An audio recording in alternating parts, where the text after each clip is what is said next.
গতকাল রাত বলবো কি নাকি আজকেরই ভোরে বলবো। আমরা অনেকে মিলিত হয়েছিলাম এবং প্রভুর আরাধনা করার সুযোগ পেয়েছিলাম যখন সেই মধ্যরাত্রির আরাধনায় আমরা মিলিত হয়েছিলাম। আজও আমরা এই সকালে মিলিত হওয়ার সুযোগ পেয়েছি এবং তার আরাধনা করার সুযোগ পেয়েছি। বৎসরের শুরুতে, একটি নতুন বৎসরের শুরুতে প্রথম ঘন্টাটি যেমন আমরা প্রভুতে কাটিয়েছি, তার আশীর্বাদ নিয়েছি, ঠিক একইভাবে বৎসরের প্রথম দিনের বিভিন্ন কাজের শুরুতে আবার আমরা তার চরণতলে মিলিত হওয়ার সুযোগ পেয়েছি। এটা কত বড় যে আশীর্বাদ! প্রভু আমাদেরকে যেন এই বৎসরের শুরুতে যে বাক্যের দ্বারা আশীর্বাদ দিতে চলেছেন তা যেন সারা বৎসর মনে রাখি। কিন্তু সারা বৎসর ধরে শুধু একটা বাক্যই মনে রাখলে চলবে না। সারা বৎসর ধরে আমাদেরকে প্রভুর বাক্যে, সেই আদি পুস্তক থেকে প্রকাশিত বাক্য পর্যন্ত বাক্য রয়েছে, অল্প অল্প করে শিখতে হবে। আজ প্রভু আমাদেরকে যে বাক্য শেখবার সুযোগ দিয়েছেন, আসুন সেটি আমরা প্রথমে পাঠ করি। আমাদের কাছে যাদের বাইবেল আছে আমরা খুলব ইফিসীয় মণ্ডলীর প্রতি প্রেরিত পৌলের পত্রের 5 অধ্যায় 15 থেকে 21 পদ আমরা পাঠ করব। ইফিসীয় 5 অধ্যায় 15 পদ থেকে 21 পদ। আপনাদের কাছে নতুন বাংলা সংস্করণ আছে, কিন্তু আমি পুরানো বাইবেল থেকে, অর্থাৎ কেরি বাইবেল নামে পরিচিত যেটি আমাদের কাছে, তা থেকে পাঠ করছি। ইফিসীয় 5 অধ্যায় 15 থেকে 21। প্রভু তার বাক্যে বলেন, অতএব তোমরা ভালো করিয়া দেখো কি রূপে চলিতেছ, অজ্ঞানের ন্যায় না চলিয়া জ্ঞানবানের ন্যায় চলো, সুযোগ কিনিয়া লও, কেননা এই কাল মন্দ। এই কারণ নির্বোধ হইও না, কিন্তু প্রভুর ইচ্ছা কি তাহা বুঝো। আর দ্রাক্ষারসে মত্ত হইও না, তাহাতে নষ্টামি আছে, কিন্তু আত্মাতে পরিপূর্ণ হও। গীত, স্তোত্র, আত্মিক সংকীর্তনে পরস্পর আলাপ করো, আপন আপন অন্তঃকরণে প্রভুর উদ্দেশ্যে গান ও বাদ্য করো, সর্বদা সর্ববিষয়ে নিমিত্ত আমাদের প্রভু যীশু খ্রিস্টের নামে পিতা ঈশ্বরের ধন্যবাদ করো। খ্রিস্টের ভয়ে একজন অন্যজনের বশীভূত হও। আমেন। প্রার্থনা করি।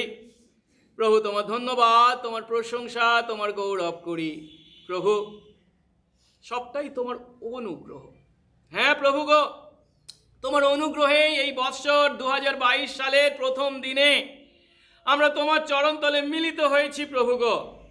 যদিও অনেকেই মিলিত হতে পারিনি, হয়তো তাদের ছুটি নেই, কিংবা তারা হয়তো জগতের অন্যান্য কাজে ব্যস্ত আছে প্রভু গো, কিন্তু তুমি আমাদেরকে পৃথক করেছ, এই সুযোগ দিয়েছ তোমার চরণতলে মিলিত হয়ে তোমার আরাধনা করতে, তোমার বাক্য থেকে শিখতে। নতুন বছরের পদার্পণ যে করবার সুযোগ তুমি আমাদেরকে দিয়েছ, সেই নতুন বৎসরটি তোমার উদ্দেশ্যে যাপন করবার জন্য, তোমার আশীর্বাদ পূর্ণ জীবনের অধিকারী হওয়ার জন্য, তুমি তোমার পথ প্রদর্শন করতে আজ তুমি আমাদেরকে মিলিত করেছ। তোমার বাক্য থেকে তুমি আমাদেরকে শেখার সুযোগ দিয়েছ প্রভু। এত যে আশীর্বাদ তুমি আমাদের করেছ, তার জন্য তোমায় ধন্যবাদ জানাই। প্রার্থনা করি প্রভু, যারা আমরা তোমার সেই আশীর্বাদ পেয়েছি, যেন প্রভু শুধু আশীর্বাদ পাবো আর ভুলে যাব এমনটি না হয়। দয়া করো, তোমার বাক্যের দ্বারা যেন আমরা উজ্জীবিত হই, যেন পুরানো গ্লানিকে পিছনে ফেলে রেখে তোমার আত্মার শক্তিতে, তোমার বাক্যের পথ নির্দেশনায় তোমার গৌরবার্থে জীবনযাপন করি। এই নতুন বৎসরটি যা তুমি আমাদেরকে উপহার দিয়েছ, সেই বৎসরের কটা দিন আমরা বেঁচে থাকবো যদিও আমরা জানি না, কিন্তু প্রভু তুমি সবই পরিকল্পনা করে রেখেছো, বিশ্বাস করি। আর সেই পরিকল্পনা অনুসারে যেন প্রভু এই দিনগুলি তোমার গৌরবার্থে আমরা ব্যবহার করতে পারি। প্রভু, যখন তুমি আসবে ও প্রভু গো, এবং ফলের অন্বেষণ করবে, তখন যেন তুমি এমন কথা না বলো, বিগত 3 বৎসর যাবৎ আসছি কিন্তু কোনো ফল পাচ্ছি না, এটাকে রেখে কি লাভ আছে, কেটে ফেলে দাও, এ মাটি নষ্ট করছে।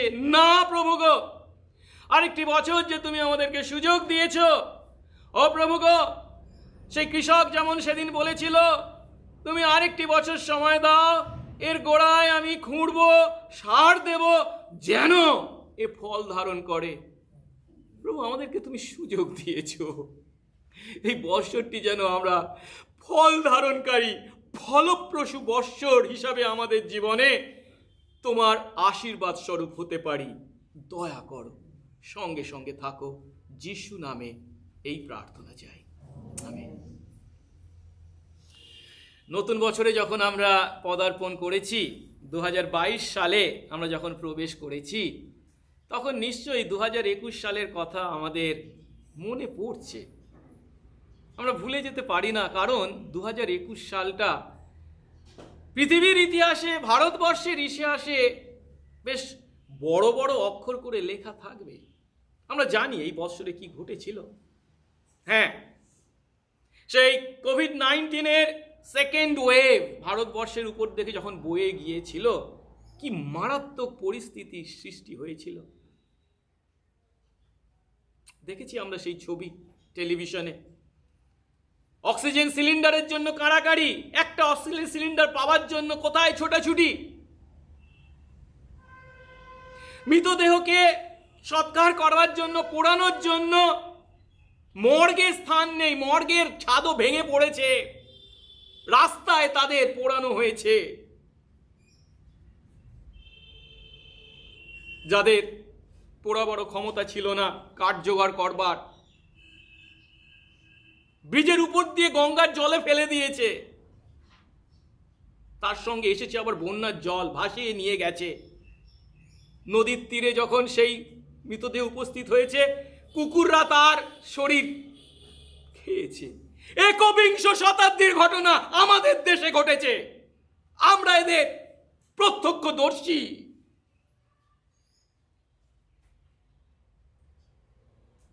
কিন্তু সেই 2021 সালকে অতিক্রম করে 2022 সালে আমরা পদার্পণ করেছি। কোন যোগ্যতায়?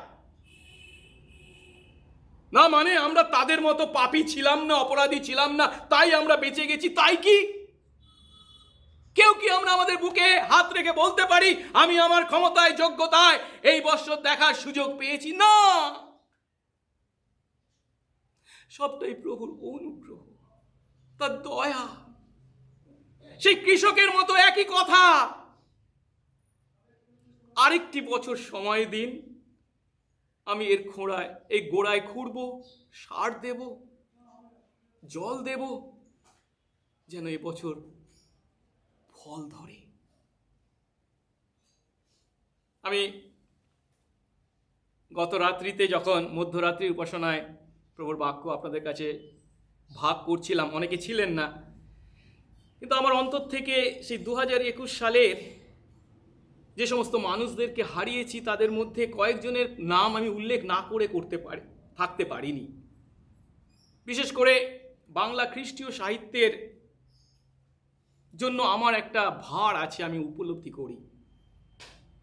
ইংরেজি ভাষায় আমরা অনেক খ্রিস্টীয় সাহিত্য পেয়েছি বা অনেক কিছু আমরা পড়বার সুযোগ পাই, কিন্তু আমাদের বাংলা ভাষায়, আমাদের মাতৃভাষায় সেই কাজ করার জন্য খুবই মুষ্টিমেয় মানুষদেরকে আমাদের চোখে পড়ে। কিন্তু এই 2021 সনে এই কোভিড-19 এই বাংলার বুক থেকে বাংলা খ্রিস্টীয় সাহিত্যের জগতে অন্যতম 2জন ব্যক্তিকে তুলে নিয়েছে। হয়তো অনেকেই আপনারা নাম শুনেছিলেন অসীম বালা বলে একজন ভদ্রলোককে। যখন গ্রাহাম স্টেইনকে হত্যা করা হয়েছিল, তার মৃত্যুর পর বিশাল মঙ্গলবাদী একটা ইংরেজিতে বই লিখেছিলেন বার্নড অ্যালাইভ বলে। তার বাংলা অনুবাদ জীবন্ত দগ্ধ বইটি এই অসীম বালা, এডউইন অসীম বালা অনুবাদ করেছিলেন। কোভিড-19 তাকে ছিনিয়ে নিয়েছে। আরেকজনের নাম অরুণ অধিকারী। আমাদের গান বইয়ে তার অনেক গান রয়েছে।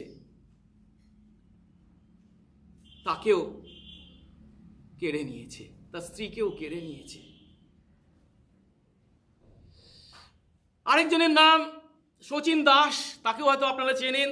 তিনিও মারাত্মকভাবে আক্রান্ত হয়েছিলেন, কয়েক সপ্তাহ তাকে হসপিটালে থাকতে হয়েছিল, কিন্তু প্রভুর অনুগ্রহে তিনি বেঁচে গেছেন। তিনি সুস্থ সবল এখন, প্রভুর গৌরব করি। কিন্তু এরা কেবল নয়, এর বাইরেও আছে আমাদের অনেক জানা পরিচিত মুখ আমাদের এই সময় হয়তো ভেসে উঠছে চোখে, যারা এই 2022 সালের এই দিনটি দেখবার সুযোগ পায়নি, কিন্তু আমরা পেয়েছি। আর যখন আমরা এই নতুন বর্ষটি দেখার সুযোগ পেয়েছি এবং এই দিনটিতে প্রভুর আরাধনার মাধ্যমে এই দিনটি উদযাপন করবার জন্য কেবল নয়, এ প্রভুর বাক্যের মাধ্যমে তার নির্দেশনায় সম্পূর্ণ বছরটি যাপন করবার জন্য মনস্থ করতে চলেছি, তখন আমাদের জীবনে সব থেকে বেশি প্রয়োজন বিষয়টি কি? ঈশ্বরের ইচ্ছাকে জানা। খ্রিস্ট বিশ্বাসী আমরা ঈশ্বরের সন্তান, তার পরিবারের সদস্যরা আমাদেরকে ঈশ্বর তার ইচ্ছা জানিয়েছেন। আমরা খ্রিস্ট বিশ্বাসী বলে নিজেদের পরিচয় দেব আর শুধু একে অন্যকে বলবো ঈশ্বরের ইচ্ছা কি জানি না, ঈশ্বরের ইচ্ছা কি জানি না। না, কখনোই ঠিক নয়। আমি একজন খ্রিস্ট বিশ্বাসী হয়েও, ঈশ্বরের সন্তান হয়েও ঈশ্বরের ইচ্ছা জানি না যখন বলছি, তার মানে আমি কি জানেন? ঈশ্বরের ইচ্ছা না জানার অর্থ কি? না মানে আমার কাছে কিছু তথ্য জানা নেই, আমি একজন অনভিজ্ঞ তাই কি, আমি একজন অন্বেষী তাই কি? না, বাইবেল কি বলে জানেন? খ্রিস্ট বিশ্বাসী হয়েও যে ঈশ্বরের ইচ্ছা জানে না, সে হচ্ছে বোকা, নির্বোধ। আজ আমরা বাক্যে সেই কথাই পাচ্ছি। কথাটা হয়তো আমাদের কানে লাগছে খুব কর্কশ, বোকা এমন কথা বলছেন। হ্যাঁ, এফেসীয় 5:17 কি বলা হয়েছে? বলছে এই কারণ নির্বোধ হয়ো না, কিন্তু প্রভুর ইচ্ছা কি তা বোঝো। মানে প্রভুর ইচ্ছা যদি আমরা না বুঝি, প্রভুর ইচ্ছা কি আমরা যদি না জানি, তাহলে আমরা কি নির্বোধ। নির্বোধ কথার অর্থ কি? সহজ বাংলায় বোকা, অজ্ঞান। আসুন, বিশ্বাসী আমাদেরকে প্রভু যে তার ইচ্ছা জানিয়েছে, সেই প্রভুর ইচ্ছাকে আরো ভালো করে জানি, উপলব্ধি করি এবং সেই ইচ্ছা পালন করি। কারণ প্রভুর ইচ্ছা জানতে পারাটাই হলো ঈশ্বরের ইচ্ছা। তার সন্তান যেহেতু আমরা, কি মনে হয় আমি পিতা বা আমি মাতা হিসাবে আমার ইচ্ছার কথা আমার সন্তানকে না জানিয়ে কাকে জানাবো? আমরা যদি তার সন্তান হয়ে থাকি এবং তা সত্ত্বেও যদি বলি ঈশ্বরের ইচ্ছা কি জানি না, আমরা নিজেরা নিজেকে ঠকাচ্ছি, আমাদের বোকামির পরিচয় দিচ্ছি। 17 যখন বলা হয়েছে আমরা যদি প্রভুর ইচ্ছা কি তা না বুঝি আমরা বোকা, তার ঠিক আগের পদে কি বলা হয়েছে? সময় বেশি নেই। খুব স্পষ্ট করে 16 বলা হয়েছে সুযোগ কিনে নাও, কারণ এই কাল মন্দ। সময় বেশি নেই। এই সময়ে যে সুযোগ তিনি আমাদেরকে দিয়েছেন, এই অল্প সময়ের মধ্যে সেই সুযোগের সদ্ব্যবহার করতে বলা হচ্ছে। এই কাল মন্দ। এখন এই কথা শুনে আপনি হয়তো বলবেন, কিন্তু আমি এখনো ঈশ্বরের ইচ্ছা খুঁজে চলেছি, হয়তো আমি সত্যি বোকা, কিন্তু আমি কি কিছু করতে পারি এ বিষয়ে? আমার কি কিছু করণীয় আছে? হ্যাঁ, আপনি কিছু করতে পারেন, আপনার অবশ্যই করণীয় আছে। আপনার যদি কিছু অবশ্য করণীয় না থাকতো, বা আপনার বোকা হওয়া ছাড়া আপনার কোনো উপায় যদি না থাকতো, তাহলে বাইবেল আপনাকে কখনো এমন কথা বলতে পারতো না, নির্বোধ হয়েও না, বোকা হয়েও না। বোকা হয়েও না মানে কি? আমরা বোকা না হয়েও থাকতে পারি। বোকা না হয়ে থাকতে পারার অর্থ কি? আমরা ঈশ্বরের ইচ্ছা জানতে পারি, উপলব্ধি করতে পারি, বুঝতে পারি। নির্বোধ হয়েও না, তার মানে বোকা হওয়া ছাড়া আমাদের যে কোনো উপায় নেই তা নয়। আমরা বোকা না হয়েও থাকতে পারি। এবং ঠিক তার পরের পদে আমাদের বলা হয়েছে আমরা কিভাবে নির্বোধ না হয়ে প্রভুর ইচ্ছা জানার আশীর্বাদের অধিকারী হতে পারি। কিভাবে? 18 পদ খুব স্পষ্ট করে বলা হয়েছে, দ্রাক্ষা রসে মত্ত হয়েও না, তাতে নষ্টামি আছে, কিন্তু আত্মাতে পরিপূর্ণ হ। আত্মাতে পরিপূর্ণ হ, পবিত্র আত্মাতে পরিপূর্ণ হ। যখন আমরা প্রশ্ন করি আমার জন্য, আমার জীবনের জন্য ঈশ্বরের ইচ্ছা কি, বাইবেল এই ঈশ্বরের ইচ্ছা আমার জীবনের জন্য তার বিভিন্ন উত্তর দেয়। তার প্রথম উত্তরটা হচ্ছে কি? ঈশ্বরের ইচ্ছা হলো যেন আমি যিশুকে বিশ্বাস করে আমার পাপের ক্ষমা পেয়ে পরিত্রাণ পাই, তার সন্তান হই। এটা হচ্ছে প্রথম ইচ্ছা। আর দ্বিতীয় ইচ্ছা হলো যেন আমরা পবিত্র আত্মায় পরিপূর্ণ হই। এছাড়াও আছে অনেক ইচ্ছা, কিন্তু দ্বিতীয় ইচ্ছা হলো, দ্বিতীয় গুরুত্বপূর্ণ ইচ্ছা হলো আমার আপনার জীবনের জন্য আমরা যেন পবিত্র আত্মায় পরিপূর্ণ হই। ঈশ্বরের বাক্য আজ আমাদের এই শিক্ষাই দিচ্ছে। কিন্তু খুবই দুঃখের বিষয়, আমরা এমন অনেক খ্রিস্ট বিশ্বাসী বলে পরিচয় দেয়, তাদের মুখে এমন কথা শুনি কি, আমি বুঝতে পারছি না আমি কাকে বিয়ে করব, ঈশ্বর আমাকে তো বলে দেননি।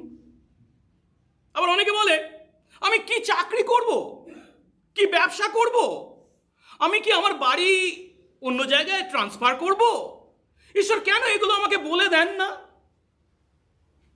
ঈশ্বর কেন আমাকে জানান না? ঈশ্বর কেন আমার জন্য এমন কিছু করেন না যার দ্বারা আমি ঈশ্বরের ইচ্ছা জানতে পারি? এই কথাগুলো যারা বলে, সেই কথার মাধ্যমে তারা কি বলতে চায়? ঈশ্বর যেন কানে কানে এসে সে যখন ঘুমাবে তখন বলে দেয় এটা কর, ওইটা কর, এটা করিস না, এটা যা, এখানে যা, ইত্যাদি। কিন্তু যারা এমন প্রশ্ন করেন, যারা বলে যে আমি কাকে বিয়ে করব আমি জানি না, ঈশ্বর আমাকে বলেনি, আমি কি চাকরি করব জানি না, ঈশ্বর আমাকে বলেনি, আমি কি ব্যবসা করব জানি না, আমি কি করব, আমার বাড়ি কোথায় হবে জানি না, ইত্যাদি ইত্যাদি ইত্যাদি। যদি আমরা ভালো করে তাদের লক্ষ্য করি, ভালো করে তাদের পর্যবেক্ষণ করি, তাহলে দেখতে পাবো কি তারা কেউই পবিত্র আত্মায় পূর্ণ নয়। যদিও পবিত্র আত্মায় পূর্ণ হওয়াকেই ঈশ্বরের ইচ্ছা বলে বাইবেল আমাদের চোখে আঙ্গুল দিয়ে দেখিয়ে দিচ্ছে। যে সত্যটা আমাদেরকে উপলব্ধি করতে হবে, ঈশ্বর কাদের কাছে তার ইচ্ছা প্রকাশ করবেন? যারা সেই ঈশ্বরের ইচ্ছা পূর্ণ করতে বিন্দু মাত্র ইচ্ছুক নয়, ঈশ্বরের ইচ্ছা পূর্ণ করতে আর পালন করতে বিন্দু মাত্র চেষ্টা করে না, সামান্যতম চেষ্টা যাদের মাধ্যমে নেই, মধ্যে নেই, তাদের কাছে কি তিনি তার ইচ্ছা দেখান, প্রকাশ করেন না? তার পরিবর্তে ঈশ্বর তার বাক্যে পরিষ্কারভাবে বর্ণনা করেছেন বিশ্বাসী আমাদের জন্য প্রভুর ইচ্ছা হলো, ঈশ্বরের ইচ্ছা হলো আমরা যেন পবিত্র আত্মায় পূর্ণ হই। যেই আমি পবিত্র আত্মায় পূর্ণতার কথা বলছি, পবিত্র আত্মার পূর্ণতা এই শব্দটা যখনই আমাদের কানে আসে, তথাকথিত খ্রিস্টীয় সম্প্রদায় আমাদের মধ্যে বিভিন্ন চিন্তা তখন চলে আসে। পবিত্র আত্মায় পূর্ণ হওয়ার অর্থ কি? আচ্ছা, শুরু থেকে শুরু করি। আমরা কখন পাপ থেকে পরিত্রাণ পেয়েছিলাম? কি মনে হয়? যখন আমি খুব প্রার্থনা করেছিলাম, খুব সত্য সৎ জীবনযাপন করেছিলাম, আর তার দ্বারা আমি আমার পাপ থেকে ক্ষমা পেয়েছিলাম, তাই কি বাইবেল কি আমাদের শিক্ষা দেয়? না, বাইবেল আমাদেরকে পরিষ্কার শিক্ষা দেয়, আমি আমার পাপ থেকে ক্ষমা পেয়েছি যে মুহূর্তে যীশু খ্রিস্টকে আমি আমার জীবনে প্রভু ও পরিত্রাতা বলে লাভ করেছি। বা সহজ কথায়, যীশু যখন আমার জীবনে প্রভু ও পরিত্রাতা হয়ে এসেছিলেন, তখন আমি আমার পাপ থেকে ক্ষমা পেয়েছি। কিন্তু পাশাপাশি যীশু যখন আমার জীবনে প্রভু ও পরিত্রাতা হয়ে এসেছেন, একই সঙ্গে পবিত্র আত্মাও আমার জীবনে বসবাস করতে শুরু করেছে। এই কথা নয় যে যীশু এসেছেন আমার জীবনে প্রভু ও পরিত্রাতা হয়ে, পবিত্র আত্মা বলছে না আমি এখন যাব না, ঈশ্বর পুত্র তুমি থাকো, আমি এখন থাকবো না ওর কাছে। তা নয়, যে মুহূর্তে আমরা প্রভু যীশুকে পরিত্রাতা ও প্রভু বলে গ্রহণ স্বীকার বিশ্বাস করেছি, আমাদের হৃদয়ে পেয়েছি, তিনি আমাদের হৃদয়ে এসেছেন, সেই মুহূর্ত থেকেই পবিত্র আত্মা আমাদের মধ্যে বাস করেন। আর তাই বাইবেল খুব স্পষ্ট যে শিক্ষাটা দেয় তা হলো কি, এমন কোন খ্রিস্ট বিশ্বাসী নেই, আমি অন্যদের কথা বলছি না, এমন কোন খ্রিস্ট বিশ্বাসী নেই, যীশু খ্রিস্টে সে সত্যি সত্যি বিশ্বাস করে, প্রকৃত অর্থে বিশ্বাসী, এমন কোন খ্রিস্ট বিশ্বাসী নেই যার মধ্যে পবিত্র আত্মা বাস করেন না। যদি আমরা খ্রিস্ট বিশ্বাসী হয়ে থাকি, আমাদের প্রত্যেকের মধ্যে পবিত্র আত্মা বাস করেন। যে মুহূর্তে প্রভু পরিত্রাতা হয়ে যীশু খ্রিস্ট আমাদের জীবনে এসেছেন, সেই মুহূর্ত থেকে পবিত্র আত্মা একই সঙ্গে আমাদের মধ্যে বাস করেন। কারণ বাইবেল কি বলে? রোমীয় 8:9 খুব পরিষ্কার কথা, কিন্তু খ্রিস্টের আত্মা যার মধ্যে নেই সে খ্রিস্টের নয়। খ্রিস্টের আত্মা যার মধ্যে নেই সে খ্রিস্টের নয়, মানে কি? সে খ্রিস্ট বিশ্বাসী নয়। আমি খ্রিস্ট বিশ্বাসী কিন্তু পবিত্র আত্মা আমার মধ্যে নেই, না, এটা কখনো হতে পারে না। আপনি খ্রিস্ট বিশ্বাসী নন। 1 করিন্থী 6:19 পৌল আরো বলছেন, তোমরা কি জানো যে তোমাদের দেহ পবিত্র আত্মার মন্দির, যিনি অর্থাৎ পবিত্র আত্মা তোমাদের মধ্যে, তোমাদের অন্তরে থাকেন? ওই 1 করিন্থীয় 12:3 বলছে কি, পবিত্র আত্মার আবেশ ব্যতি রেখে, পবিত্র আত্মার আবেশ ছাড়া কেউ বলতে পারে না যিশু প্রভু। ওই 1 করিন্থীয় 12:13 বলা হয়েছে, সকলেই এক দেহ হওয়ার জন্য একই আত্মাতে বাপ্তাইজিত হয়েছি, সকলেই একই আত্মা থেকে পান করেছি। পাইত হয়েছি মানে কি? একই আত্মা থেকে পান করেছি। তবুও আমাদের আশ্চর্য হতে হয় যখন এমন অনেক খ্রিস্ট বিশ্বাসীকে আমরা দেখতে পাই যারা নিজেদের খ্রিস্ট বিশ্বাসী বলে পরিচয় দেন, কিন্তু তারা মনে করেন কি তাদের মধ্যে পবিত্র আত্মা নেই।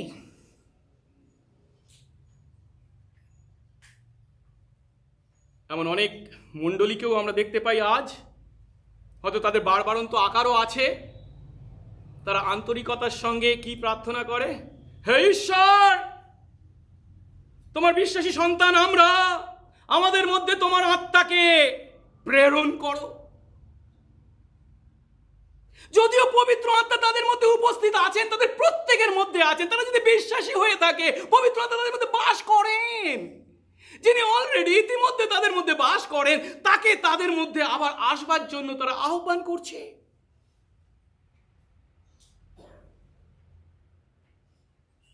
পবিত্র আত্মা হলেন এক ব্যক্তি, পিতা ঈশ্বর যেমন এক ব্যক্তি, যীশু খ্রিস্ট হলেন এক ব্যক্তি, পবিত্র আত্মা হলেন এক ব্যক্তি, 3 ব্যক্তি কিন্তু এক ঈশ্বর। আর সেই ব্যক্তি বিশ্বাসী আমাদের প্রত্যেকের মধ্যে বাস করেন। একটু আগে আমরা দেখলাম 1 করিন্থী 6:19 তোমরা কি জানো না তোমরা পবিত্র আত্মার মন্দির, তোমাদের অন্তরে যিনি বাস করেন পবিত্র আত্মা।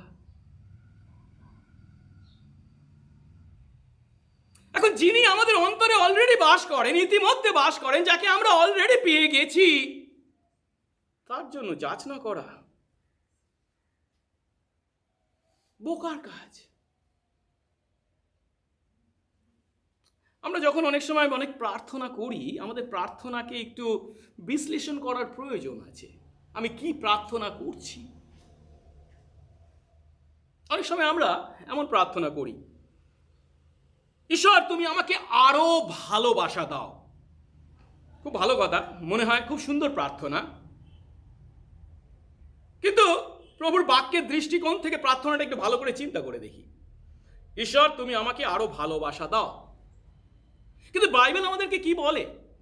রোমিও 5:5 বলছেন, পবিত্র আত্মা দ্বারা ঈশ্বরের প্রেম তোমাদের হৃদয়ে সেচিত হয়েছে। যে পবিত্র আত্মা বা যিনি আমাদের মধ্যে বাস করেন, তার দ্বারা আমাদের হৃদয়ে ঈশ্বর তার প্রেম ঢেলে দিয়েছেন। তবু আমরা আরো ভালোবাসা চাইছি। আবার আমরা প্রার্থনায় বলি, ঈশ্বর তুমি আমাকে আরো দয়া দাও। কিন্তু 2 কোরিন্থী 12:9 পৌল বলছেন কি? ঈশ্বর তাকে জানাচ্ছেন সেই প্রার্থনার উত্তরে, আমার অনুগ্রহ তোমার পক্ষে যথেষ্ট। তিনি অলরেডি ইতিমধ্যে তার অনুগ্রহ জুগিয়ে চলেছেন। তার সন্তান আমাদেরকে তার তিনি অনুগ্রহ দেন না? আমরা বলি, প্রভু আমাকে আরো শক্তি চাই, শক্তি দাও। কিন্তু ফিলিপিও 4:13 কি বলছেন? তিনি আমাকে শক্তি দেন এবং তাতে আমি সকলই করতে পারি। তিনি শক্তি জুগিয়ে চলেছেন ইতিমধ্যে। আমরা বলি, প্রভু আমাকে পরিচালনা করো, আর তিনি কি বলেন? আমি তা করতে সবসময় চেষ্টা করছি, কিন্তু তুমি আমাকে অনুসরণ করো না। খ্রিস্ট বিশ্বাসী আমাদের উপলব্ধি করতে হবে যে ঈশ্বর তার সন্তান, তাতে বিশ্বাসী আমাদের এ সমস্ত ইতিমধ্যেই দিয়ে দিয়েছেন। 2 পিতর 1:3 বলা হয়েছে, যিনি নিজ গৌরবে ও সদ্গুণে আমাদের আহ্বান করেছেন, তার তত্ত্বজ্ঞান দ্বারা তার ঈশ্বরীয় শক্তি আমাদের জীবন ও ভক্তি সম্বন্ধীয় সমস্ত বিষয় প্রদান করেছেন। অর্থাৎ ঈশ্বরের শক্তি সম্বন্ধীয় আমাদের জীবন ও ভক্তির বিষয় সকলই তিনি আমাদের দিয়েছেন। আমাদের কিছুরই অভাব নেই।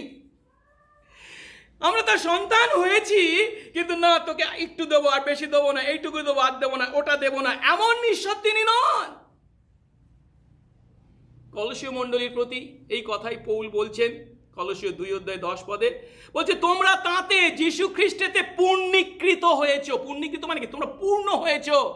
যীশু খ্রিস্টকে যখন আমরা পেয়েছি, তাকে যখন আমরা প্রভু পরিত্রাতা বলে আমাদের হৃদয়ে লাভ করেছি, তার দ্বারা আমাদের জীবনে ঈশ্বরের সমস্ত আশীর্বাদ আমরা লাভ করেছি। কারণ যিশুই হলেন আমাদের জীবনের আশীর্বাদ, ঈশ্বরের আশীর্বাদ। তার দ্বারা আমরা পূর্ণ হয়েছি। তাহলে আমরা তার কাছে কি চাইতে পারি? যাকব 1:5 আমাদেরকে বলছেন, হ্যাঁ আমরা যাচনা করব। কি যাচনা করব? তার কাছ থেকে প্রজ্ঞা বা বুদ্ধি বা উইজডম, যে প্রজ্ঞা যাচনা করার কথা বা জ্ঞান যাচনা করার কথা বলেছেন, তাহলে কি সেই সত্য উপলব্ধি কি না ঈশ্বর আমাদের সমস্ত বিষয় জুগিয়েছেন। তিনি যে সমস্ত বিষয় আমাদের জুগিয়েছেন, তাদের জন্য আমরা যেন আর যাচনা না করি। একই যুক্তিতে পবিত্র আত্মাকে আমাদের মধ্যে আসার জন্য যাচনা করার প্রয়োজন নেই। কেন? তিনি ইতিমধ্যেই আমাদের মধ্যে আছেন। যদি আমরা খ্রিস্ট বিশ্বাসী হয়ে থাকি, তিনি আমাদের প্রত্যেকের হৃদয়ে বাস করেন। আর বাইবেল আরো বলে, এই পবিত্র আত্মা যেহেতু আমাদের মধ্যে আছেন, সেহেতু আমরা কিসের অধিকারী? শক্তিরও অধিকারী। হ্যাঁ, প্রেরিত 1:8 পবিত্র আত্মা তোমাদের উপরে এলে তোমরা শক্তি প্রাপ্ত হবে। সেখানে শক্তির জন্য যে গ্রিক শব্দ ব্যবহার করা হয়েছে, সেই শব্দ থেকে ডিনামাইট শব্দটা এসেছে। তার মানে হলো, খ্রিস্ট বিশ্বাসী আমরা হলাম প্রত্যেকে চলমান ডিনোমাইট। যেহেতু আমাদের মধ্যে কে বাস করেন? পবিত্র আত্মা বাস করেন। ডিনামাইট হিসাবে আপনার মধ্যে সেই শক্তি অবস্থান করছে, কিন্তু প্রশ্ন হলো সেই শক্তি কি আপনার মধ্য থেকে বের হচ্ছে বা প্রকাশ পাচ্ছে? আমাদের মধ্যে ডিনামাইট হিসাবে সেই শক্তি, সেই আকর অর্থাৎ সেই পবিত্র আত্মা বাস করছেন, ঠিক কথা, কিন্তু সেই শক্তি তার মাধ্যমে যা আমরা লাভ করেছি আমাদের মধ্যে বাস করছে, সেই শক্তি কি আমার আপনার মধ্যে দিয়ে বের হচ্ছে, বিচ্ছুরিত হচ্ছে, প্রকাশ পাচ্ছে? আর এখানেই যে পার্থক্যটা আমাদেরকে উপলব্ধি করতে হবে তা হলো পবিত্র আত্মার আমাদের মধ্যে বসবাস করা আর পবিত্র আত্মার দ্বারা পূর্ণ হওয়া এক কথা নয়। একে আমি একটা উদাহরণের দ্বারা আপনাদের কাছে তুলে ধরতে চাই। পাওয়ার ড্রিঙ্ক জানেন তো? একটা বড়ি মতো আছে, একটা ট্যাবলেট মতো আছে। এই ট্যাবলেটটা এক গ্লাস জলের মধ্যে যখন ফেলে দেওয়া হয় তখন কি হয়, তার মধ্যে কি বলে বাষ্পের মতো ফুসকুড়ির মতো ওঠে বাষ্প, এবং সম্পূর্ণ গ্লাসটা ভর্তি হয়ে যায়, এবং সেই পাওয়ার ড্রিঙ্কটা পান করলে বেশ শক্তি আমরা লাভ করতে পারি। এখন বিশ্বাসী আমাদের মধ্যে পবিত্র আত্মা বাস করেন মানে কি, সেই পাওয়ার ড্রিঙ্কের বড়ির মতো আমাদের মধ্যে আছে, কিন্তু আমরা যদি না সেই পবিত্র আত্মা দ্বারা পূর্ণ হই তার প্রকাশ দেখতে পাই না। শুধু গ্লাসের মধ্যে যদি রেখে দেওয়া হয়, জল দ্বারা তা যদি পূর্ণ না করা হয়, কখনোই তার শক্তির প্রকাশ আমরা দেখতে পাই না। পবিত্র আত্মা প্রত্যেক খ্রিস্ট বিশ্বাসীর জীবনে স্বর্গীয় শক্তির সমষ্টি হিসাবে যদি অবস্থান করছেন, ঠিক কথা, কিন্তু প্রশ্ন হলো তার সেই শক্তি কি বিচ্ছুরণের দ্বারা আপনি পূর্ণ হয়েছেন, যার ফলে আপনি তাঁর মতো, সেই পবিত্র আত্মার মতো তথা ঈশ্বরের মতো হয়ে উঠেছেন বা চলেছেন? তাই বাইবেল আমাদেরকে পরিষ্কার শিক্ষা দেয়, পবিত্র আত্মার বশে যে চলে না সে কখনো খ্রিস্টীয় জীবন যাপন করতে পারে না। যদি কোনো জীবন যীশু খ্রিস্টকে প্রতিফলিত করতে চায়, তাহলে তার জীবন সেই পবিত্র আত্মার দ্বারা পরিব্যাপ্ত হতে হবে। পরিব্যাপ্ত মানে পারমিয়েট করতে হবে, মানে তার জীবনের প্রত্যেকটি ক্ষেত্রে, প্রত্যেকটি রন্ধ্রে রন্ধ্রে সেই পবিত্র আত্মার দ্বারা পূর্ণতার প্রয়োজন। পবিত্র আত্মা দ্বারা পূর্ণ না হয়ে খ্রিস্ট বিশ্বাসী আমরা ঈশ্বরের গৌরবার্থে, তার রাজ্যে, তার ধার্মিকতায় কিছুই করতে পারি না। এই বিষয়টা আমরা যিশুর প্রেরিত শিষ্য যখন পিতরকে দেখি খুব স্পষ্ট উপলব্ধি করতে পারি। যিশু যখন এই পৃথিবীর মাটিতে ছিলেন তখন পিতর সেই যিশুর সঙ্গে সঙ্গে ছিলেন, তার সান্নিধ্যে ছিলেন, তার উপস্থিতিতে ছিলেন, এবং যিশু অনেক সময়ই তার শিষ্যদেরকে বিভিন্ন স্থানে পাঠিয়েছেন এবং তারা গিয়ে অনেক প্রভুর রাজ্যের জন্য কাজ করেছেন। কার শক্তিতে? যিশুর সান্নিধ্যে থাকার জন্য সেই যিশুর শক্তি তিনি বা তারা লাভ করেছিলেন বলে। কিন্তু তারপর কি ঘটল? যিশু মারা গেলেন, পুনরুত্থিত হলেন, স্বর্গে চলে গেলেন। এখন কিন্তু যিশু কোথায় আছেন? তাদের থেকে দূরে আছেন। কিন্তু কি ঘটনা ঘটল? পঞ্চসপ্তমীর দিনে যখন পবিত্র আত্মা নেমে আসলেন, সেই পিতর যখন পবিত্র আত্মায় পূর্ণ হলেন, তখন সেই পিতরই সেই পরিমাণ শক্তি লাভ করেছিলেন যা যিশু পৃথিবীতে থাকাকালীন যিশুর সঙ্গে থাকায় পিতর লাভ করেছিলেন। আমি কি বলতে চাইছি বুঝতে পারছেন তো? যিশু মৃত্যুর পূর্বে যখন এই পৃথিবীর মাটিতে ছিলেন, সেই যিশুর সঙ্গে থাকার কারণে পিতর যে শক্তির অধিকারী ছিল বা ছিলেন, যখন যিশু স্বর্গে চলে গেছেন কিন্তু তারপর পবিত্র আত্মা নেমে আসলেন, পবিত্র আত্মায় যখন পূর্ণ হয়েছে পিতর, তখন কি তিনি সেই পরিমাণ শক্তি লাভ করেছেন যে পরিমাণ শক্তি যিশু পৃথিবীর মাটিতে থাকাকালীন তার সঙ্গে থাকার সময় পিতর লাভ করেছিলেন। আর এর থেকে আমরা একটি প্রশ্নের উত্তর পেতে পারি, তা হলো পবিত্র আত্মায় পূর্ণ জীবন কেমন জীবন? পবিত্র আত্মায় পূর্ণ জীবন হলো সেই জীবন যার প্রতিটি মুহূর্ত আপনি এমনভাবে উপভোগ করেন যে আপনার কি মনে হয়? আপনার মনে হয় আপনি যীশু খ্রিস্টের উপস্থিতিতে দাঁড়িয়ে আছেন, যীশু খ্রিস্ট আপনার সঙ্গে সঙ্গে আছে, আপনি যীশু খ্রিস্টের সান্নিধ্যে আছেন, তার শক্তি আপনি লাভ করে তার শক্তিতে আপনি আপনার জীবনযাপন করছেন। এখন হয়তো একটু অনেকের মধ্যে সমস্যা তৈরি হতে পারে বিষয়টা উপলব্ধি করতে, কারণ যীশু খ্রিস্ট হলেন এক ব্যক্তি, আবার পবিত্র আত্মা হলেন আরেক ব্যক্তি, দুই পৃথক ব্যক্তি। আর তাই দুই পৃথক ব্যক্তি হয়ে একই সঙ্গে আমরা কিভাবে যিশুর সান্নিধ্যে থাকা মানে পবিত্র আত্মার সান্নিধ্যে থাকা, বা পবিত্র আত্মার পূর্ণ হওয়া মানে যিশুর সান্নিধ্যে থাকাকে উপলব্ধি করতে পারি, যদি কেউ প্রশ্ন করেন, তার উত্তর হলো এই বাইবেলেই কিন্তু এই নতুন নিয়মে বিভিন্ন স্থানে আমরা দেখতে পাই পবিত্র আত্মাকে কার আত্মা বলা হয়েছে? খ্রিস্টের আত্মা বলা হয়েছে। যার মধ্যে খ্রিস্টের আত্মা নেই সে খ্রিস্টের নয়। কেবল তাই নয়, আমরা যদি যোহন 14:16 দেখি, সেখানে যিশু বলছেন আমি পিতার কাছে নিবেদন করব, মানে প্রার্থনা করব, তিনি আর এক সহায় তোমাদের দেবেন। যখন এই আর এক সহায়, আর এক এই কথাকে ব্যবহার করছেন, তার অর্থ সম্পূর্ণ একই ধরনের অন্য এক ব্যক্তিকে দেবেন, যার অর্থ সেই ব্যক্তি এবং যিশুর মধ্যে কোনো পার্থক্য নেই। হ্যাঁ, পবিত্র আত্মা ঈশ্বর, যীশু খ্রিস্ট ঈশ্বর, সম্পূর্ণ ঈশ্বর। হ্যাঁ, সম্পূর্ণ ঈশ্বর, তিন ব্যক্তি পূর্ণ মাত্রায় ঈশ্বর, কেউ ছোট কেউ বড় নন। আর তাই যিশু বলেছিলেন আর এক সহায় পাঠাতে চলেছেন, যার অর্থ সহজ কথায় তিনি তার নিজের ন্যায় সম্পূর্ণ সমান এমন এক ব্যক্তিকে পাঠাতে চলেছেন।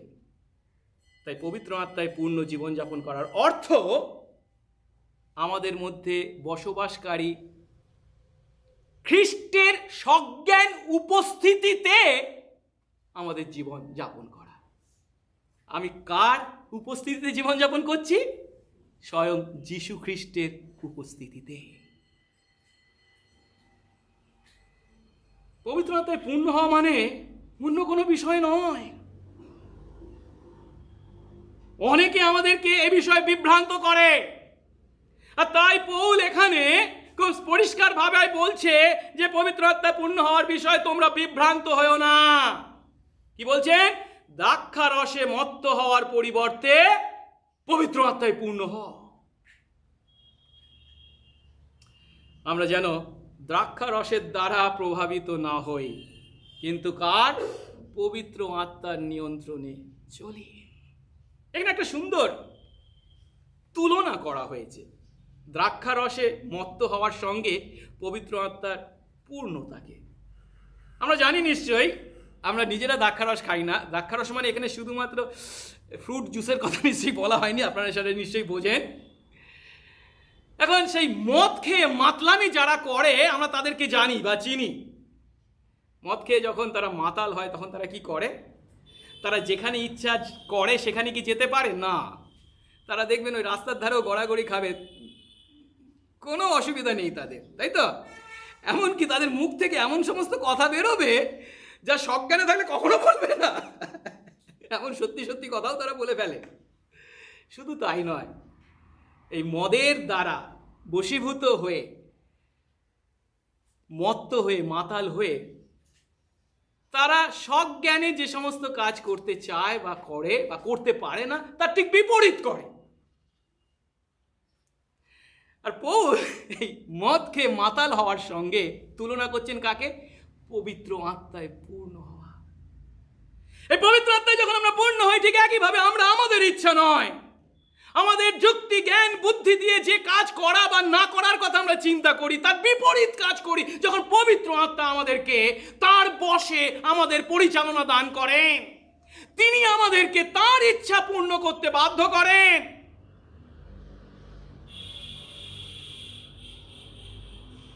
এখন এই পবিত্র আত্মায় পূর্ণ জীবন কিভাবে বাহ্যিক আকারে বাইরে প্রকাশ পায়? আমি পবিত্র আত্মায় পূর্ণ কি পূর্ণ নয়, তার বাহ্যিক প্রকাশ কি? তার উত্তর আমরা 19 থেকে 21 পদে পাচ্ছি। পবিত্র আত্মায় পূর্ণ ব্যক্তি দ্রাক্ষারসে মত্ত নয়, কিন্তু পবিত্র আত্মায় পূর্ণ ব্যক্তি কি করে? খুব স্পষ্ট করে বলছেন পৌল, গীত, স্তোত্র ও আত্মিক সংকীর্তনে পরস্পর আলাপ করো, আপন আপন অন্তঃকরণে প্রভুর উদ্দেশ্যে গান ও বাদ্য করো, সর্বদা সর্ব বিষয়ের জন্য আমাদের প্রভু যীশু খ্রিস্টের নামে পিতা ঈশ্বরের ধন্যবাদ করো, খ্রিস্টের ভয়ে একজন অন্যজনের বশীভূত হও। পবিত্র আত্মায় পূর্ণ হওয়া মানে তথাকথিত অস্পষ্ট ভাষায় কথা বলা, মিথ্যা ভাববাণী করা, অনিয়ন্ত্রিত হাসি হাসা, লোম খাড়া হয়ে যাওয়া, পিছনে পড়ে যাওয়া বা কোমল স্বর পর্যন্ত শুনতে পাওয়া নয়। পবিত্র আত্মায় পূর্ণ হওয়ার অর্থ, পৌল বলছেন, আমরা তখন গীত ও স্তোত্র আত্মিক সংকীর্তনে একে অন্যের সঙ্গে আলাপ করি। তখন কদাচার নয়, তুই কি পেয়েছিস আমি কি পাইনি, এই তুই কি খ্রিস্ট বিষয়ে তুই কতদিন বিশ্বাস করিস, দেখ আমি কত কি করতে পারি, তুই কিছুই পারিস না, এমন কথাবার্তা নয়। প্রভুর উদ্দেশ্যে গান ও বাদ্য, প্রভু যীশু খ্রিস্টের নামে পিতা ঈশ্বরের ধন্যবাদ এবং একজন অন্যজনের বশীভূত হওয়া। এই যে একজন অন্যজনের বশীভূত হওয়ার কথা যিনি বললেন 21 পদে, তার ব্যাখ্যা দিচ্ছেন একটার পর একটা করে এর পরবর্তী অংশে। এই 22 থেকে 24 পদে বলছেন, স্ত্রীরা স্বামীর বশীভূত হও। 25 থেকে 33 পদে, স্বামীরা নিজেদের স্ত্রীদের ভালোবাসো। 6 অধ্যায় 1 থেকে 3 পদে, পিতারা নিজেদের সন্তানদেরকে ক্রুদ্ধ করো না। 6 অধ্যায় 4 পদে, সন্তানেরা প্রভুতে পিতামাতার বাধ্য হও। 6 অধ্যায় 5 থেকে 8 পদে, দাস দাসীরা প্রভুদের বাধ্য হয়ে ভালো কাজ করো। এবং 6 অধ্যায় 9 পদে প্রভুদেরকে বলছেন দাসদের প্রতি ন্যায্য আচরণ করতে। পবিত্র আত্মায় পূর্ণ হওয়ার অর্থ, আমরা যেমন আত্মিক সংকীর্তন করব, প্রভুর উদ্দেশ্যে ঈশ্বরের যীশু খ্রিস্টের নামে ঈশ্বরের ধন্যবাদ করব, একে অন্যের বশীভূত জীবনযাপন করব। স্ত্রী স্বামীর, স্বামীরা স্ত্রীদেরকে, পিতামাতা সন্তানদেরকে, সন্তানেরা পিতামাতাদের প্রতি, দাস দাসীরা প্রভুদের প্রতি, প্রভুরা দাসদের প্রতি কেমন আচরণ করবে? পরিবর্তিত। কারণ তার মধ্যে কি পবিত্র আত্মা বাস করেন, কারণ তার মধ্যে ঈশ্বরের বাক্য অনুসারে যীশু খ্রিস্ট সান্নিধ্যে থেকে সেই শক্তিতে সেই সমস্ত কাজ, সেই জীবন সে যাপন করে।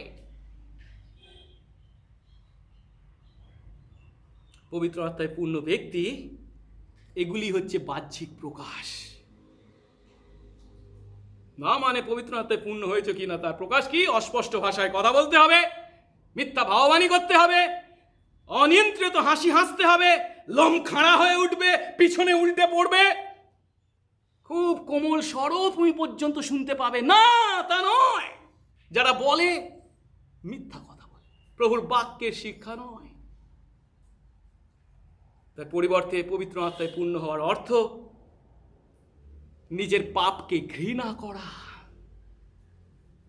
হৃদয়ের পরিবর্তন, পরীক্ষার মধ্যেও আনন্দ করা, ঈশ্বরের সন্তানদেরকে ভালোবাসা, আরো খ্রিস্টের ন্যায় হওয়া, ঈশ্বরের বাক্যের জন্য ক্ষুধা উপলব্ধি করা, খ্রিস্টের প্রতি বাধ্যতার জীবন এবং পাপের প্রতি অনুতপ্ত জীবন।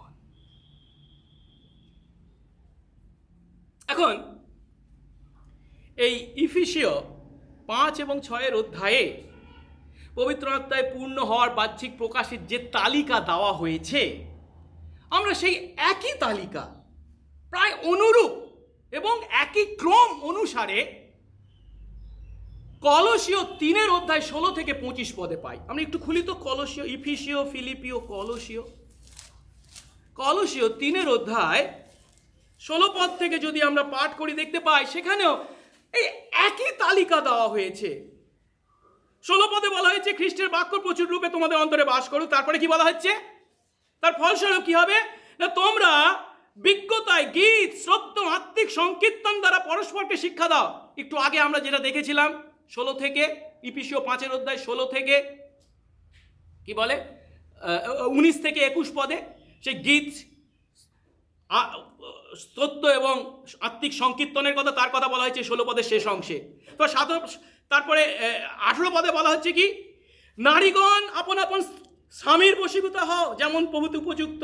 19 পদে বলছে কি, স্বামীরা তোমরা আপন আপন স্ত্রীকে প্রেম করো, তাদের প্রতি কটু ব্যবহার করিও না। আবার 20 পদে বলছে, সন্তানেরা সর্ববিষয়ে পিতামাতার আজ্ঞাবহ হও, কেননা তাহাই তোমাদের প্রভুতে তুষ্টিজনক। 21 পদে বলছে, পেতারা তোমরা আপন আপন সন্তানদের ক্রুদ্ধ করো না, পাছে তাদের মনোভঙ্গ হয়।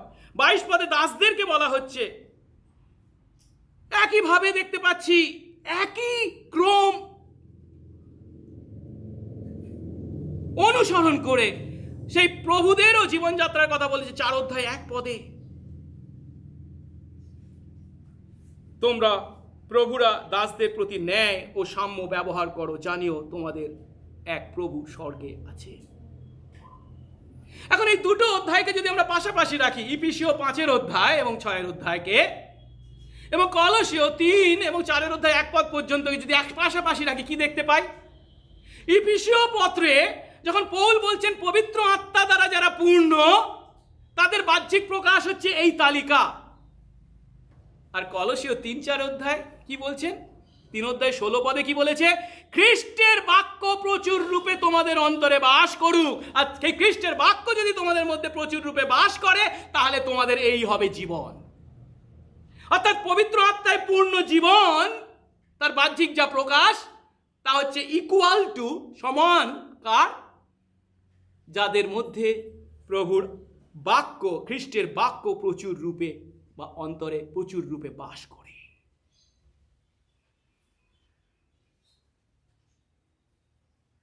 অর্থাৎ কলসীয় 3 অধ্যায় 16 থেকে 15 পদে, 25 পদে বা 4 অধ্যায় 1 পদ পর্যন্ত আমরা দেখতে পাচ্ছি পবিত্র আত্মায় পূর্ণ জীবন হিসাবে সেই জীবনকে বর্ণনা করার পরিবর্তে তাদেরকে যাদের মধ্যে খ্রিস্টের বাক্য প্রচুর রূপে বাস করে তাদের জীবন হিসাবে বর্ণনা করা হয়েছে। আর এর থেকে আমরা যে সত্যটা উপলব্ধি করি তা হলো কি, পবিত্র আত্মায় পূর্ণ জীবন হলো খ্রিস্টের বিষয় সমূহ দ্বারা সম্পৃক্ত। সম্পৃক্ত মানে হচ্ছে কি, স্যাচুরেটেড। মানে ধরুন আপনি এক গ্লাস জলের মধ্যে চিনি দিচ্ছেন, চিনি ঢাললেন, তারপর নাড়ালেন, আর চিনি দেখতে পাচ্ছেন না, আবার ঢাললেন, নাড়ালেন, আর দেখতে পাচ্ছেন না, কিন্তু তারপর যখন ঢালবেন তখন এটা স্যাচুরেটেড হয়ে যাবে, সম্পৃক্ত হয়ে যাবে, তখন কিন্তু নিচে তলানি জমবে সেই চিনি, আর মিশতে পারবে না। ঠিক একইভাবে ঈশ্বরের বাক্য দ্বারা, প্রভুর বাক্য দ্বারা যখন আমরা স্যাচুরেটেড হয়ে যাই, তখন তার অর্থ আমরা পবিত্র আত্মা দ্বারা পূর্ণ জীবনযাপন করছি। খ্রিস্টের বাক্য দ্বারা সম্পৃক্ত হওয়ার বা খ্রিস্টের দ্বারা সম্পৃক্ত হওয়ার একমাত্র উপায় হলো তার বাক্য অধ্যয়ন করা, যে বাক্যের মধ্যে তিনি নিজেকে আমাদের কাছে প্রকাশ করেছেন। তাই খ্রিস্টের বাক্যের দ্বারা যদি স্যাচুরেটেড হতে হয়, সম্পৃক্ত হতে হয়, আমাদেরকে কি করতে হবে? ঈশ্বরের বাক্য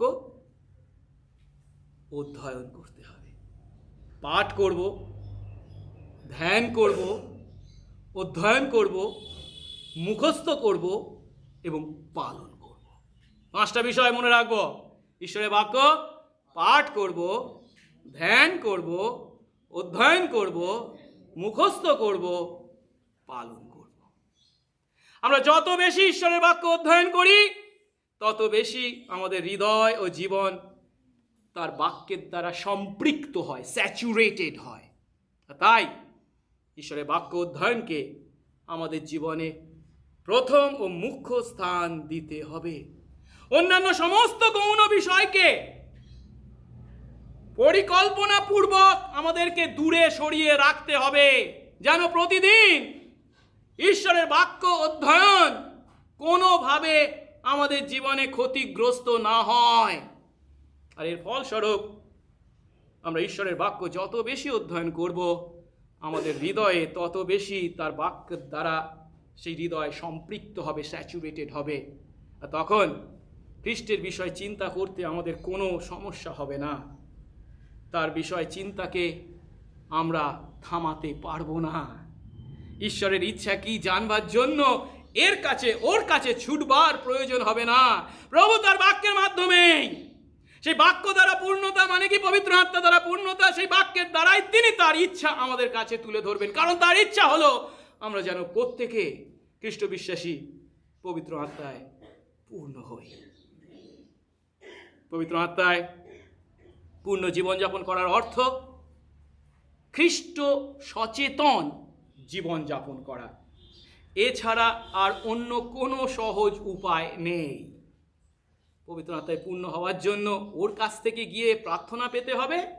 উনি আমার মাথায় রেখে হাত রেখে প্রার্থনা করলে, হুসহাস করলে তবে আমি পবিত্র আত্মা লাভ করব না।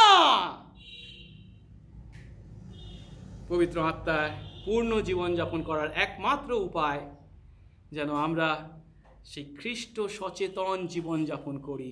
আর সেই খ্রিস্ট সচেতন জীবনযাপন করার একমাত্র উপায় হলো খ্রিস্টের বাক্য দ্বারা যেন আমাদের জীবন স্যাচুরেটেড হয়, সম্পৃক্ত হয়। আর এটাই হলো ঈশ্বরের ইচ্ছা, কি কেবল পাপ থেকে পরিত্রাণ পাওয়া নয়, আমরা যেন পবিত্র আত্মায় পূর্ণ হই। আসুন প্রার্থনা করি। মঙ্গলময় সর্বস্ত পিতা, তোমার ধন্যবাদ, তোমার প্রশংসা, তোমার গৌরব করি। বৎসরের শুরুতে তুমি আমাদেরকে সুযোগ দিলে প্রভু গো, আরেকটি বার আমাদের জীবনের জন্য, খ্রিস্ট বিশ্বাসী আমাদের জীবনের জন্য তোমার ইচ্ছাকে উপলব্ধি করতে। প্রভু, কেবল যে আমরা যিশুকে বিশ্বাসের মাধ্যমে পাপ থেকে পরিত্রাণ পেয়েছি, তোমার সন্তান হয়েছি, সেটাই কেবল যে তোমার ইচ্ছা তা নয়। তোমার ইচ্ছা আমরা যেন পবিত্র আত্মায় পূর্ণ হই। হ্যাঁ প্রভু, যে মুহূর্তে যীশু খ্রিস্ট আমাদের জীবনের ব্যক্তিগত প্রভু ও পরিত্রাতা বলে আমাদের হৃদয়ে এসেছেন, সেই মুহূর্ত থেকেই আমাদের মধ্যে পবিত্র আত্মা বাস করেন। কিন্তু পবিত্র আত্মা আমাদের মধ্যে বাস করা এবং পবিত্র আত্মায় পূর্ণ হওয়া এক কথা নয়। আজ তুমি তোমার বাক্যের মাধ্যমে আমাদের চোখে আঙ্গুল দিয়ে দেখিয়ে দিলে সেই পবিত্র আত্মায় পূর্ণ জীবন আমরা তখন যাপন করি, তার বাহ্যিক প্রকাশ ঘটে যখন আমাদের মধ্যে সেই আত্মিক সংকীর্তন, ধন্যবাদের জীবন এবং একে অন্যের প্রতি বশীভূত হওয়ার জীবন, যখন প্রভু গো আমরা খ্রিস্টের বাক্য দ্বারা আমাদের হৃদয়কে সম্পৃক্ত করি, যখন আমাদের হৃদয় হয় তোমার বাক্য দ্বারা সম্পৃক্ত, স্যাচুরেটেড। দয়া করো প্রভু,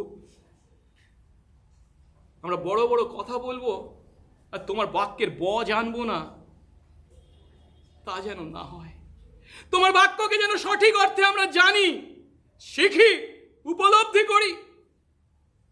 সেই বাক্যের দ্বারা আমরা যেন পূর্ণ হই, যার ফলস্বরূপ প্রতিটা মুহূর্তে আমাদের জীবনের প্রতিটি ক্ষণে তোমার বাক্যই আমাদেরকে বলে দেবে তোমার ইচ্ছা কি। কারণ প্রভু, তুমি তোমার ইচ্ছা আমাদের কাছে জানিয়েছো, তার জন্য আজ তুমি আমাদের কাছে স্বপ্ন দেখাও না, তার পরিবর্তে তুমি আমাদেরকে তোমার বাক্য দিয়েছো।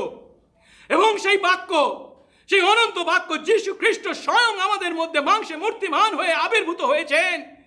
তোমার বাক্য আমাদের কাছে তিনি প্রকাশ করেছেন, তার মাধ্যমে আমরা তোমাকে চিনেছি, জেনেছি, এবং তোমার বাক্যকে তুমি লিপিবদ্ধ করেছো এই প্রজন্মের মানুষ আমাদের কাছে নিজেকে প্রকাশ করতে, তোমার সেই বাক্যের দ্বারাই তোমাকে চিনতে, জানতে, তোমার ইচ্ছাকে উপলব্ধি করতে এবং সেই ইচ্ছা পালনকারী হয়ে উঠতে আশীর্বাদ করো। সঙ্গে সঙ্গে থাকো, যিশু নামে এই প্রার্থনা চাই, আমেন। আসুন এই সময় আমরা প্রভুর প্রশংসার্থে গান করব। আমাদের গান বইয়ের ইংরাজি 56 সংখ্যার গান, পেজ নাম্বার 122, 122, হবে আশিস পরিষদ। এবং এই সময় আমরা আমাদের উপহার প্রভুর কাছে নিয়ে আসবো। হবে আশিস পরিষদ, প্রেমের অঙ্গীকার আছে, সজীব হব স্বর্গ তে, বরিশন পাঠাও যিশু, আশিস বরিশন, আশিস বরিশন চাই, করুণা বিন্দু তো আছে, তবু মোরা বরিশন চাই। হবে আশিস বরিশন, পাবো জাগরণ নব, পাহাড়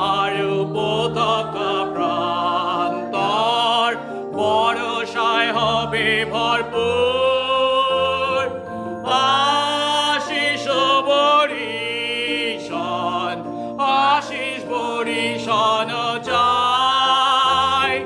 করুণা বিন্দু তো আছে, তবু মোরা বরিশন চাই। 3 পদ হবে আশিস বরিশন, দাও যিশু মোদের পরে, দাও প্রভু নব জীবন, এসে পুরাও নিজ বচন।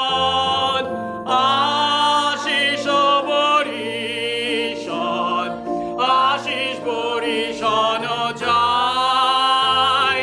করুণা বিন্দু তো আছে, তবু মোরা বরিশন চাই। হবে আশিস বরিশন, ও প্রভু আজি পাঠাও। পাপ হতে রব দিউরে, ও যিশু তোমাকে চাই। আশিস বরিশন, আশিস বরিশন চাই। করুণা বিন্দু তো আছে, তবু মোরা বরিশন চাই। আমেন।